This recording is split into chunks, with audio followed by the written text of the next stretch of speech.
భాను ఎంతో సహనంతో తన ప్రేమను కురిపించి నన్ను చాలా మార్చుకుంది. తను లేకుండా ఒక్క క్షణం కూడా జీవించలేను అనే పరిస్థితికి తీసుకొచ్చింది. ఈ కుటుంబం కోసం భాను చేసిన త్యాగాన్ని ఎవ్వరూ అంత తేలిగ్గా తీసుకోలేరు. అంతవరకెందుకు, నేను భాను సంతోషంగా ఉన్నామని మా ఇద్దరి హ్యాపీనెస్ని చూసి అందరూ అమ్మ దగ్గరకొచ్చి మీ కొడుకు కోడలు ఎంత బాగున్నారు, ఆ జంట ఎంత చూడముచ్చటగా ఉందో, వాళ్ళ ఆనందాన్ని చూస్తుంటే మా కడుపు నిండిపోతుందని అమ్మతో చెప్పినప్పుడు అమ్మ కళ్ళల్లో ఉండే ఆనందాన్ని చూడాలని ఎన్నోసార్లు అనుకున్నాను. అవన్నీ జరుగుతాయన్న క్షణంలోనే భాను మనకిలా దూరం అవ్వడం తట్టుకోవడం చాలా కష్టంగా ఉందమ్మా. ఈ గుండెల్లో అగ్నిపర్వతాలు బద్దలవుతున్నాయి. కానీ మగవాణ్ణి కదా, కన్నీళ్లు పెట్టుకుంటే ఆడదాన్లా ఏడుస్తున్నావు అంటారు. కానీ బాధ ఎవరికైనా బాధేనమ్మా. మనసుకు తగిలిన గాయాన్ని ఏ మందు మార్చలేదమ్మా. మనసుకు నచ్చిన మనిషి తిరిగి వస్తే తప్ప. కాదన్నయ్య, నువ్వు వదిన్ని ఎంతగా అభిమానించావో అంతకన్నా ఎక్కువగా నిన్ను ప్రేమించింది. అసలు ఈ కుటుంబం గురించి వదిన ఆలోచించే తీరు కానీ, అందరి విషయంలో తను చూపించే కేరింగ్ కానీ ఎవ్వరూ కూడా తక్కువ చేసి చూడలేము. అందుకే తన విషయంలో ఇలా జరిగేసరికి ఎవరూ తట్టుకోలేకపోతున్నాము. కానీ ఒక్కటన్నయ్య, నీకు గుర్తుందా, చిన్నప్పుడు మనిద్దరం స్కూల్లో ఆడుకుంటున్నాం. నా కాళ్ళు ఒక ముళ్ళు గుచ్చుకుంది. నేను గట్టిగా ఏడ్చాను. వెంటనే నువ్వు నా కాళ్ళు ముళ్ళు తీసి నన్ను చేతుల మీద ఎత్తుకొని ఇంటికి తీసుకొచ్చావు. ఒక 2 రోజుల వరకు నన్ను కాలు కింద పెట్టనివ్వకుండా చూసుకున్నావు. అప్పుడు మమ్మీ ఎంతో మురిసిపోయింది. చెల్లెలంటే నీకెంత అభిమానం రా అని. నా విషయంలో అంతగా ఆలోచించే మా అన్నయ్య ఈ రోజులా ఒంటరిగా బాధపడుతూ ఉంటే, కన్నీళ్లతోనే కాలాన్ని గడుపుతూ ఉంటే చూస్తూ తట్టుకోవడం నాకు చాలా కష్టంగా ఉంది.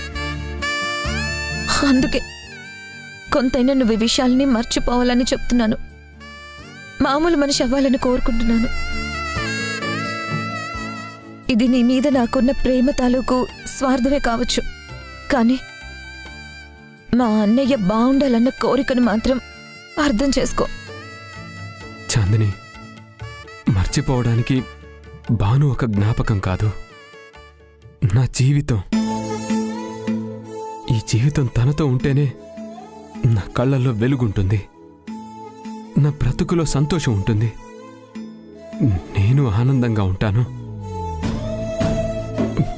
కానీ నా భాను నాకు దూరంగా ఉన్నంత వరకు ఎంత కాదనుకున్నా, ఎంత కంట్రోల్ చేసుకుందాం అనుకున్నా, ఎవరెన్ని చెప్పినా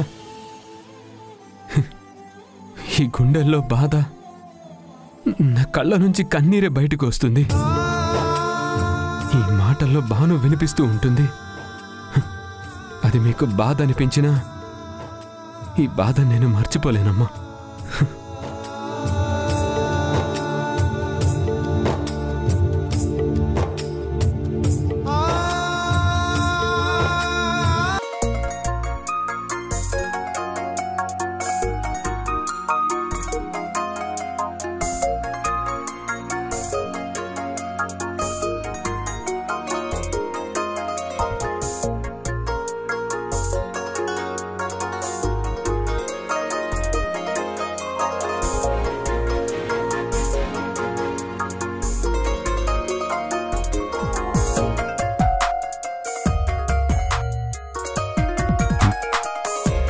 రారాదా?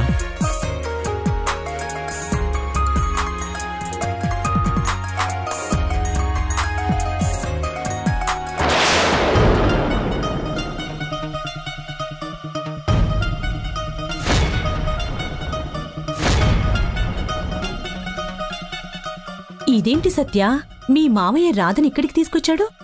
ఏముంది, ఈ కొండ మీద నిల్చుంటే మీకున్న పొలాలన్నీ కనిపిస్తాయి కదా, అవి చూపించడం తీసుకొచ్చాడేమో. నోరు ముయ్యండి. ఇప్పుడు ఆవిడ గారికి మాకెన్ని పొలాలున్నాయో చూపించాల్సిన అవసరం ఏముంది? అసలు వాళ్ళిద్దరూ ఇంత దూరం ఎందుకు వచ్చారో అర్థం కాక నేను చేస్తూ ఉంటే మధ్యలో మీరు ఇలా మాట్లాడకండి. కాసేపు నోరు మూసుకుని ఉండండి.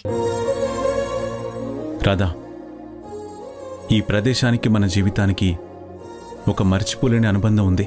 ఒక విధంగా నాకు మళ్ళీ ప్రాణం పోసిన ప్రదేశం ఇది. అది కూడా నీ వల్లే జరిగింది. అందుకే నేనిక్కడికి తీసుకొచ్చాను. చూడు, చుట్టూ ప్రకృతి ఎంత అందంగా ఉందో.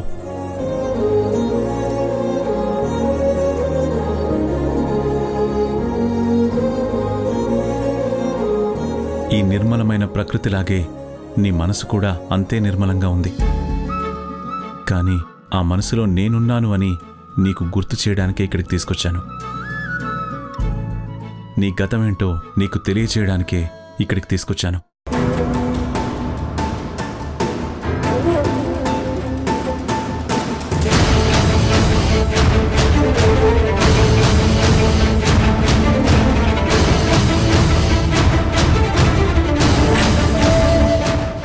అదేంటి మా మావయ్య ఎలా కొండంచుకు నడుచుకుంటూ వెళ్తున్నాడు? పొలాలు చూపించాలనుకుంటే ఇక్కడి నుంచే చూపించొచ్చు కదా.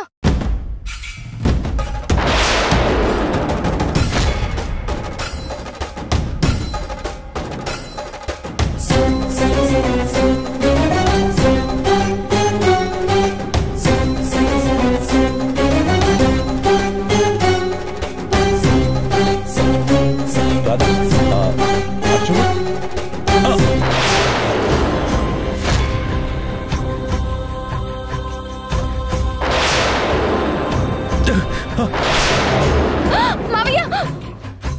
మురారి గారు, మురారి గారు, మురారి గారు! రాధా, రాధా, రాధా, నన్ను కాపాడు రాధా.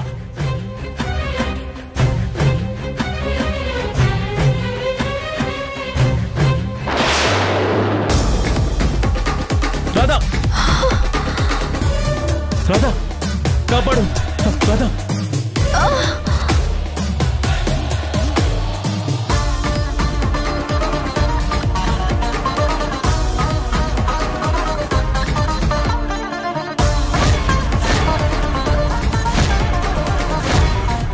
ఇప్పుడు రాధకి గతం గుర్తొస్తుంది.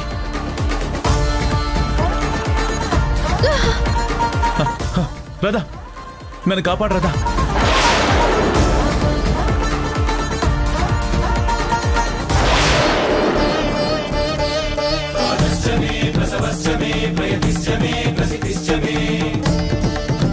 మావయ్య!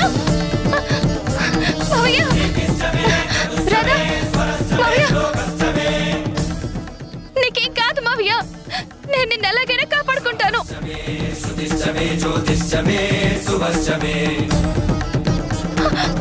మావయ్య! మావయ్య, లే, గట్టిగా పట్టుకోండి. మావయ్య! మావయ్య, గట్టిగా పట్టుకో. నీకేం కాదు, లాగండి.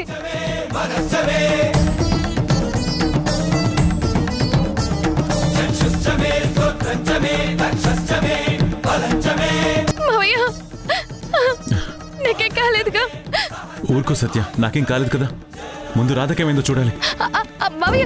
రాధా, రాధా, రాధా, రాధా, రాధా, రాధా, రాధా, రాధా, రాధా. సత్య, నీళ్లున్నాయా? లేవు మావయ్య, ఇక్కడెక్కడా నీళ్లు లేవు.